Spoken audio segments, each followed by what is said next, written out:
بسم اللہ الرحمن الرحیم۔ السلام علیکم ورحمۃ اللہ وبرکاتہ۔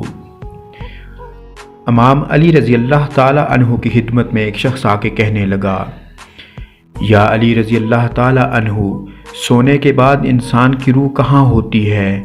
بس جیسے ہی یہ پوچھا گیا تو امام علی رضی اللہ تعالی عنہ نے فرمایا، اے بندہ خدا، یاد رکھنا، میں نے اللہ کے رسول صلی اللہ علیہ وآلہ وسلم سے سنا کہ سونے کے بعد انسان کی روح، انسان کی سوچ کائنات کے اختتام تک سفر کرتی ہے۔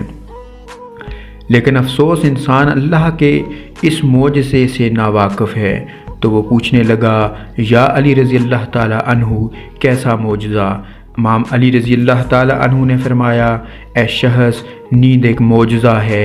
اگر انسان نیند کی گہرائی اور حقیقت سے واقف ہو جائے تو وہ اپنی روح سے آنے والے وقت سے واقف ہو سکتا ہے۔ تو وہ پوچھنے لگا، یا علی رضی اللہ تعالی عنہ، وہ کیسے؟ امام علی رضی اللہ تعالی عنہ نے فرمایا، جب انسان زندگی کے مسائل کے بارے میں سوچ کے اداس ہو کے سوتا ہے، یا اللہ کی مخلوق کے بارے میں برا سوچ کے سوتا ہے، تو اس کی روح سونے کے بعد جسم میں دبی ہوئی رہتی ہے، اور یوں وہ نیند میں بھی اپنے مسائل ہی میں الجھا ہوا رہتا ہے۔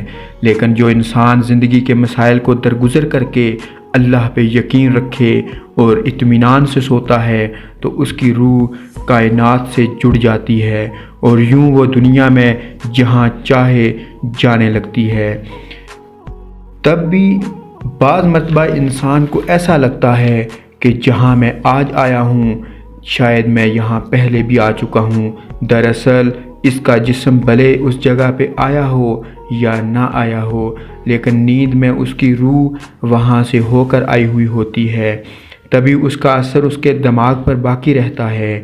تو وہ کہنے لگا، یا علی رضی اللہ تعالی عنہ، میں بھی چاہتا ہوں کہ میری روح کائنات پر اختیار رکھے۔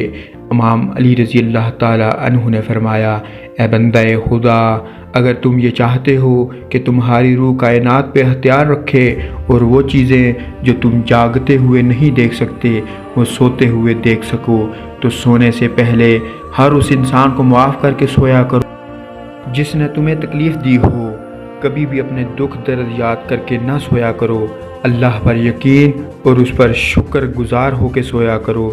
جیسے جیسے تمہاری نیند پرسکون ہوتی جائے گی، ویسے ویسے تمہاری روح اطمینان میں رہے گی، اور یوں رفتہ رفتہ تم اپنی روح کے سفر سے نیند میں آنے والا وقت دیکھنے لگو گے۔